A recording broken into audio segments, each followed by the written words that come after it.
Hello my dear students. So let's move forward to our next topic, which is I'm really sorry for the external sound. I can't help anything in it. Ready? You have to little bit manage the sound.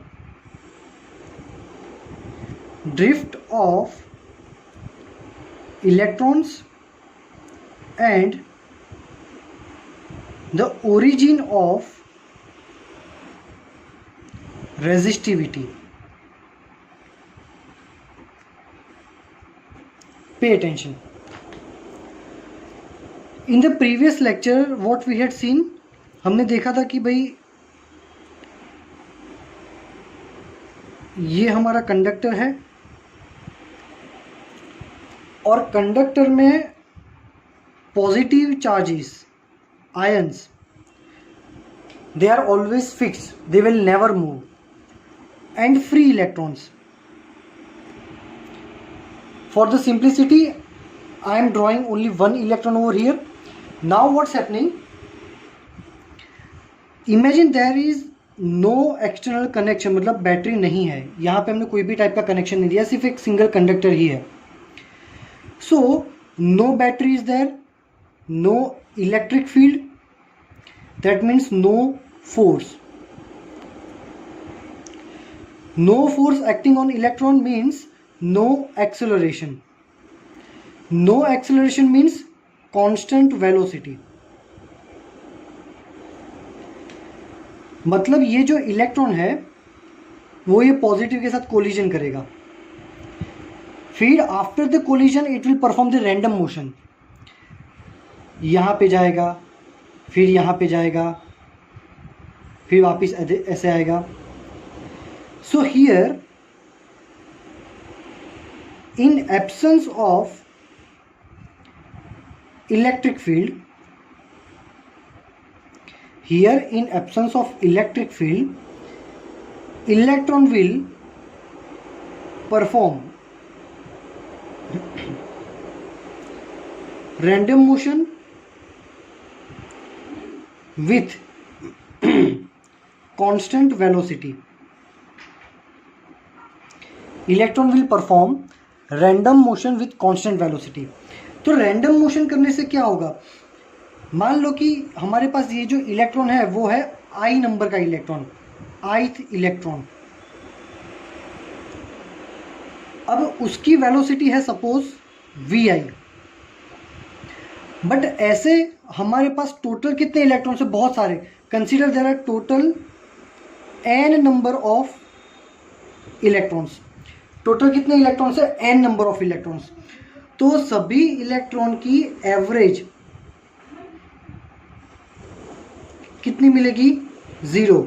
ये हमने क्या लिखा है, सारे electrons, N number के सारे electrons की velocity 1 से n तक की जितनी भी वेलोसिटी है उन सबका एडिशन करके एवरेज करेंगे तो एवरेज 0 मिलेगा. क्यों, क्योंकि ये तो हमने एक ही इलेक्ट्रॉन ड्रॉ किया है, ऐसे बहुत सारे हैं. Imagine for a particular moment अगर कोई एक इलेक्ट्रॉन राइट में जा रहा है तो उसकी वेलोसिटी होगी +v. सेम मोमेंट पे दूसरा इलेक्ट्रॉन लेफ्ट में जा रहा है, उसकी वेलोसिटी होगी -. सो इन दोनों का एडिशन करोगे तो टोटल वेलोसिटी क्या हो जाएगी, 0. ऐसे सारे इलेक्ट्रॉन्स की वेलोसिटी को ऐड करके एवरेज निकालते हैं तो हमें आंसर मिलेगा 0. क्योंकि कोलिजन के बाद हर इलेक्ट्रॉन रैंडम मोशन करता है और सेम वेलोसिटी से रैंडम मोशन कर रहा है. तो एक इलेक्ट्रॉन अगर ये डायरेक्शन में जाएगा, दूसरा ये डायरेक्शन में जाएगा, एक की वेलोसिटी पॉजिटिव, एक की नेगेटिव, टोटल वेलोसिटी 0. ये है आपकी टेक्स्ट बुक में इक्वेशन 3.14. ये इंडिकेट करता है कि भाई यहाँ पे क्या है कि एवरेज वेलोसिटी 0 है. Now what we are doing, now we are suppose हमारे पास वही कंडक्टर है, सेम कंडक्टर भी है.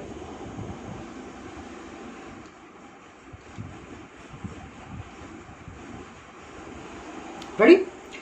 Now there is a presence of electric field. ये V वोल्ट का बैटरी है जो इलेक्ट्रिक फील्ड प्रोड्यूस करेगा. Electric field always positive to negative होगा. और ये रहा तुम्हारा free electron. Free electron place in electric field. अब electron place in electric field, तो इलेक्ट्रिक फील्ड प्रेजेंट है तो फोर्स प्रेजेंट है, फोर्स है तो एक्सेलरेशन भी प्रेजेंट है, एक्सेलरेशन है तो चेंज इन वेलोसिटी, एक्सेलरेशन है तो चेंज इन वेलोसिटी, मतलब now velocity is increasing.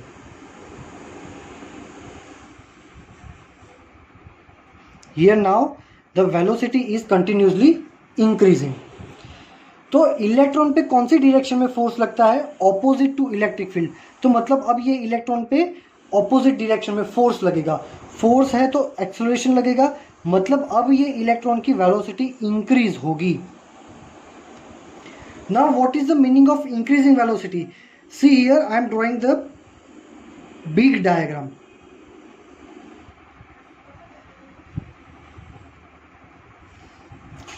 This is the electric field. Now what's happening? So here, imagine our electron is this. Ready? And imagine this electron is just collided with this positive charge. यहाँ पर भी electron collision के बाद perform तो random motion ही करेगा, but ये random motion एक particular direction में होगा। इलेक्ट्रॉन पे फोर्स लगता है कौन सी डायरेक्शन में? Opposite to electric field. So यहाँ पे हमारे फोर्स को ये डायरेक्शन, हमारे इलेक्ट्रॉन को ये डायरेक्शन में फोर्स फील होगा, ऑपोजिट टू इलेक्ट्रिक फील्ड, ये डायरेक्शन में। So suppose after the collision, suppose this electron is moving towards here, during this journey a constantly force is applied. तो ये जर्नी में क्या होगा? उसकी velocity continuous increasing increasing increasing. तो जैसे ही ये पॉजिटिव के साथ कोलाइड करेगा, वो बहुत हाई वेलोसिटी से कोलाइड करेगा, लाइक दिस, ऐसे, है ना, एकदम हाई वेलोसिटी से कोलाइड करेगा। Due to this high velocity collision, जैसे ही ये इलेक्ट्रॉन यहाँ पे पहुंचेगा, उसकी वेलोसिटी हो जाएगी 0। फिर जस्ट आगे जाएगा, again velocity increase increase increase, और यहाँ पे पहुंचेगा, अगेन हाई वेलोसिटी से कोलिजन होगा, अगेन यहाँ पे वेलोसिटी 0। मतलब यहाँ पे जो इलेक्ट्रॉन है वो कॉन्स्टेंटली मूव नहीं कर रहा, उसमें ड्रिफ्ट हो रही है। What is the meaning of drift? हमारा जो टाइटल है ड्रिफ्ट ऑफ इलेक्ट्रॉन्स। ड्रिफ्ट मतलब क्या? आपने कार रेसिंग और बाइक रेसिंग में देखा होगा कि ड्रिफ्ट करते हैं। वो ड्रिफ्ट एक्चुअली में क्या होता है कि टायर को हम घिसते हैं। एग्जैक्टली यहाँ पे यही हो रहा है, इलेक्ट्रॉन बेचारा घिसते घिसते आगे पहुँच रहा है, मुश्किल से यहाँ पे पहुँचा, वेलोसिटी 0, वापस स्पीड बढ़ाई, वेलोसिटी 0, यहाँ से फिर यूँ जाएगा, वापस वेलोसिटी 0।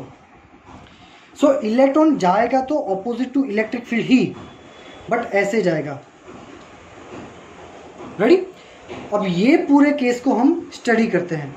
तो यहाँ पे ये इलेक्ट्रॉन कितना होगा? सो चैप्टर 1 में पढ़ा था कि acceleration of charge particle in electric field क्या था फॉर्मूला? E/m। चैप्टर 1 के एक इलस्ट्रेशन में हमने ये सॉल्व किया था, वीडियोस में देख लेना, टेक्स्ट बुक में दिया हुआ है इलस्ट्रेशन, ठीक है। यहाँ पे इलेक्ट्रॉन का एक्सेलरेशन है, that's why we are indicating here negative sign. So इतना एक्सेलरेशन ये इलेक्ट्रॉन पे लग रहा है, ठीक है। नाउ कंसीडर हमारे पास ये जो इलेक्ट्रॉन है वो इलेक्ट्रॉन है ith इलेक्ट्रॉन, ठीक है, वो क्या है? ith electron. अब बुक में क्या लिखा है? This electron would have had its last collision some time before t and let ti be the time elapsed after this last collision. मतलब मान लो कि यहाँ पे उसने पहला कोलिजन किया था, हर कोलिजन पे उसकी वेलोसिटी 0 होगी, तो यहाँ पर भी सपोज वेलोसिटी 0 थी, और ये जब वेलोसिटी 0 थी तब उसका टाइम था t। नाउ उसके बाद थोड़ा टाइम पास हुआ और हमारा इलेक्ट्रॉन पहुंच गया यहाँ पे, ठीक है। यहाँ पे हमारा इलेक्ट्रॉन का वेलोसिटी है सपोज vi, ये v हम बड़ा लिखते हैं, v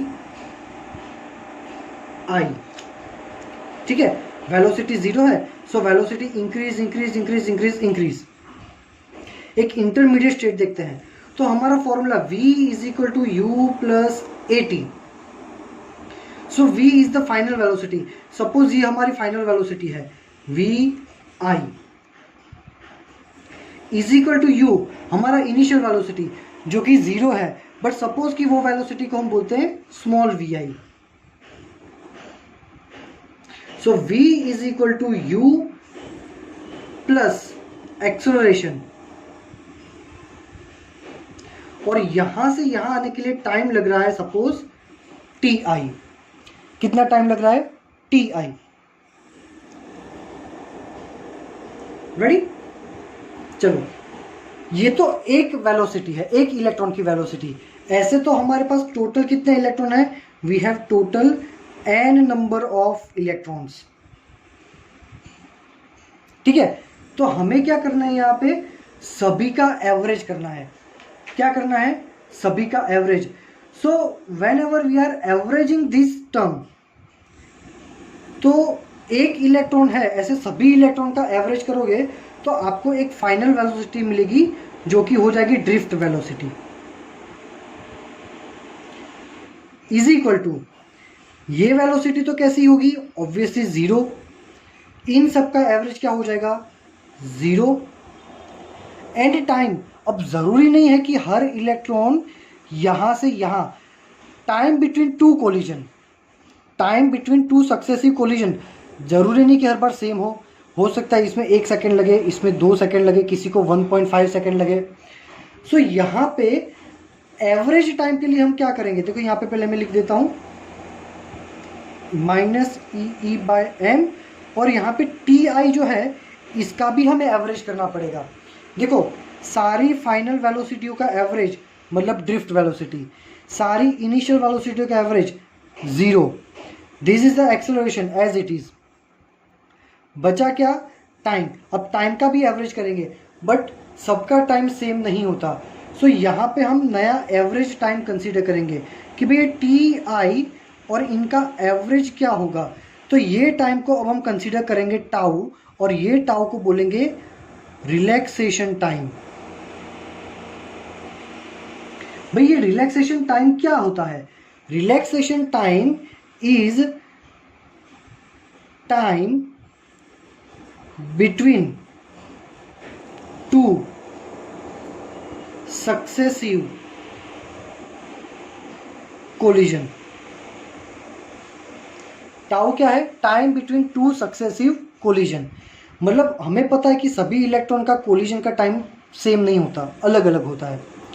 तो यहाँ पे इनका एवरेज हम कंसीडर कर देंगे टाउ, ठीक है। ये रहा time between, average time between two successive collision. मान लेते हैं कि हर एक का टाइम सेम ही होगा एवरेज, और वो क्या है? टाउ।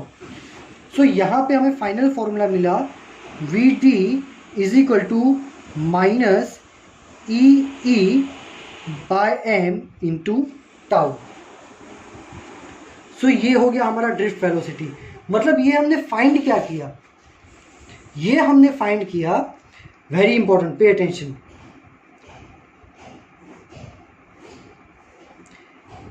कि जब भी हम यहाँ पे कंडक्टर में, when we apply a battery to a conductor, so electron जो है वो ऐसे ड्रिफ्ट करता करता आगे पहुंचता है। Ready? So by applying a battery मतलब इलेक्ट्रिक फील्ड अप्लाई करने के बाद, after applying the electric field, your charge particle means electron is moving with this speed, है ना। तो करंट मतलब क्या होता है? Current means flow of electrons. तो इलेक्ट्रॉन्स अंदर मोशन कर रहे हैं। कितनी स्पीड से मोशन कर रहे हैं? इतनी स्पीड से मोशन कर रहे हैं। Ready? And this velocity is a constant. Average निकाल दिया ना, तो ये वेलोसिटी क्या होती है? कांस्टेंट। तो जनरली हमने ये पढ़ा है कि if there is a force there must be acceleration. Acceleration means increase और डिक्रीज इन वेलोसिटी, इंक्रीज और डिक्रीज इन स्पीड। बट ये एक ऐसा केस है जहाँ पे फोर्स है, then also the particle is performing the constant velocity. Conductor के अंदर इलेक्ट्रॉन जब मोशन करता है in the presence of battery, मतलब जब करंट पास होता है, इलेक्ट्रॉन जो फ्लो करता है कंडक्टर के अंदर वो इतनी वेलोसिटी से मोशन कर रहा है, ठीक है। So this is the velocity of drift velocity, this is the formula of drift velocity. तो अगर कोई ऐसा पूछे कि मेरे पास एक कंडक्टर है और मैंने बैटरी कनेक्ट की हुई है, तो उसके अंदर इलेक्ट्रॉन की वेलोसिटी क्या है, question is wrong. Battery connect करने के बाद कंडक्टर के अंदर जो इलेक्ट्रॉन मोशन करेगा वो मोशन के लिए रिस्पॉन्सिबल वेलोसिटी नहीं है, उसके लिए रिस्पॉन्सिबल है drift velocity. There is a big difference between velocity and drift velocity. हमारे क्वेश्चन का टाइटल क्या था, drift of electrons and the origin of resistivity. तो कंडक्टर का रेजिस्टेंस क्या होता है, दुनिया में ऐसा कोई कंडक्टर नहीं है जिसका रेजिस्टेंस ना हो, हर रेजिस्टेंस का एक कंडक्टर होता है, हर कंडक्टर का एक रेजिस्टेंस होता है। सो क्यों होता है ये resistance, what is the origin of this resistance. ये हमारा इलेक्ट्रॉन मान लो कि पॉजिटिव है ही नहीं, सिर्फ फ्री इलेक्ट्रॉन ही है, and you have applied a battery, directly electron सीधा फ्लो होके बाहर वायर में, बट ये positive charges they are always fixed and they will never move. Positive always fix होते हैं और वो कभी भी मूवमेंट नहीं करते, समझ में आया। सो पॉजिटिव रहेंगे ही, और ये पॉजिटिव क्या काम करते हैं, इलेक्ट्रॉन के मोशन में रेजिस्टेंस जनरेट करते हैं। तो हमारा जो रेजिस्टेंस है वो ये है, अगर रेजिस्टेंस जीरो करना है सारे पॉजिटिव निकाल दो, इलेक्ट्रॉन डायरेक्टली बाहर चले जाएंगे, जीरो रेजिस्टेंस, बट ऐसा पॉसिबल ही नहीं है, ठीक है। So this is the origin of our resistance, ठीक है। अगर क्वेश्चन आपका एग्जाम में ये आता है एक्सप्लेन द ड्रिफ्ट वेलोसिटी, तो हमें यहीं तक लिखना है। क्वेश्चन स्टार्ट होता है पेज नंबर 97 से और कंप्लीट करना है पेज नंबर 98 में। यहाँ पे मैंने लिखा है कॉल्ड द ड्रिफ्ट वेलोसिटी, वहीं तक हमें ये थ्योरी लिखनी है। नीचे वाला जो पोर्शन है वो अलग थियोरी है और ये थ्योरी भी एक्सट्रीमली इंपॉर्टेंट है। चलो अब वो नीचे वाला थ्योरी स्टडी करते हैं।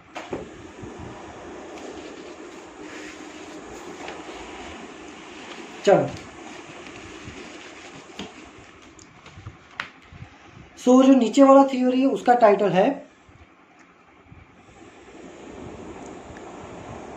Relation between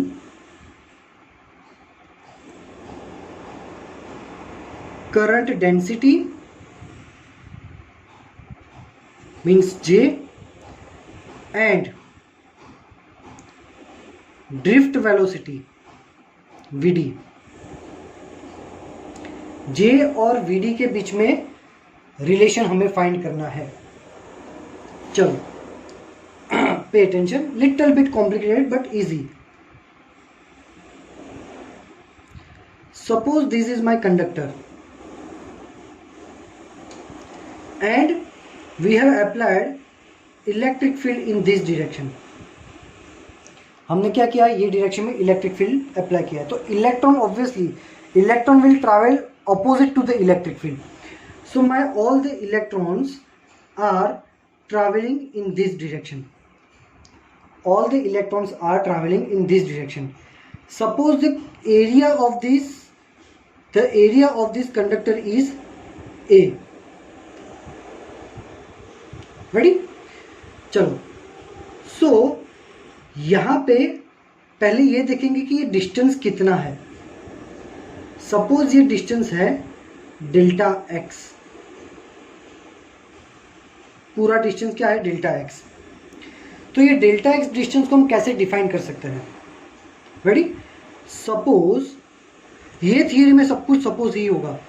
suppose electron takes delta T time to reach from one end to another end. एक एंड से दूसरे एंड में जाने के लिए, यहां से यहां जाने के लिए suppose delta T time consume करता है। अब इलेक्ट्रिक फील्ड प्रेजेंट है तो इलेक्ट्रॉन जो भी ट्रैवल करेगा वो ड्रिफ्ट वेलोसिटी से ट्रैवल करेगा, और ड्रिफ्ट वेलोसिटी कैसी होती है? Constant. So we will use here formula velocity is equal to distance by time. So कितनी वेलोसिटी है?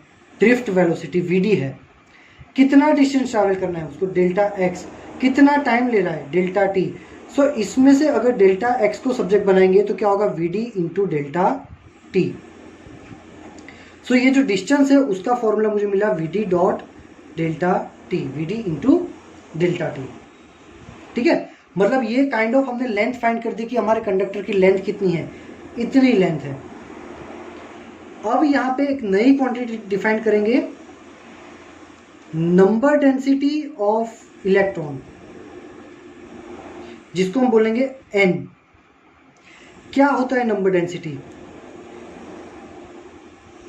Total number of electrons in unit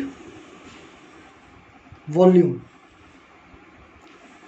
total number of electrons in unit volume. ठीक है, तो वो उसको हम बोलेंगे नंबर डेंसिटी ऑफ इलेक्ट्रॉन, जिसको बोलेंगे n। चलो, यूनिट वॉल्यूम में इतने इलेक्ट्रॉन्स होते, कितने? इतने, n। So in one unit volume कितने इलेक्ट्रॉन्स है? n। ठीक है, यूनिट वॉल्यूम में n इलेक्ट्रॉन्स है। तो हमारा वॉल्यूम क्या है? हमारा वॉल्यूम है एरिया इंटू लेंथ। एरिया है a और लेंथ कितना मिला? V D delta t. ये हमारा वॉल्यूम है। So in our volume how many electrons? तो होगा total electrons in our volume is equal to N A we D delta T. These are the total electrons in our volume. चलो, now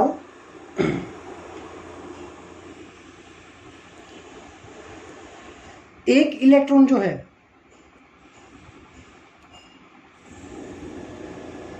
चलो total charge,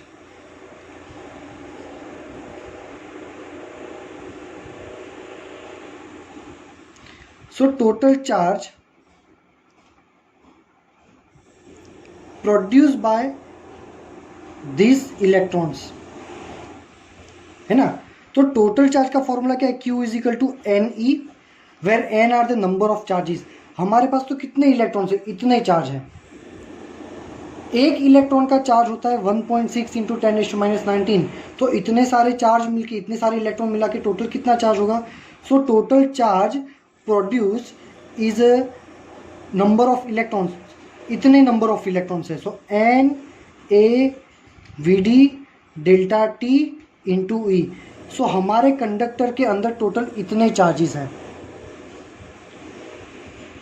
अब current produced by these charges, ये charges current कितना produce करेंगे? So current की formula हमें पता है कि Q is equal to I T. So यहाँ पे हम I की जगह, T की जगह क्या लिखेंगे? Delta T. टाइम हम अज्यूम कर रहे हैं delta T. So total current हो जाएगा Q by delta T. So Q की जगह पे डाल दो हमारी value N A we D delta T into E by delta T. So delta T cancels. So हमारा जो ये कंडक्टर है, ये कंडक्टर टोटल कितना करंट प्रोड्यूस कर रहा है? The current produce by our conductor is I is equal to N A we D E. A को नीचे ले जाओ, therefore I by A is equal to N V D E. I by A, previous lecture में पढ़ाया था, I by A होता है current density. So J is equal to NEVD, ये हमारा रिलेशन जो मैं प्रूव करना था, relation between current density and drift velocity, current density and drift velocity. Ready? चलो, सो टेक्स्ट बुक में थोड़ा इसका मॉडिफाइड वर्जन दिया है, वो भी सॉल्व करवाता हूँ।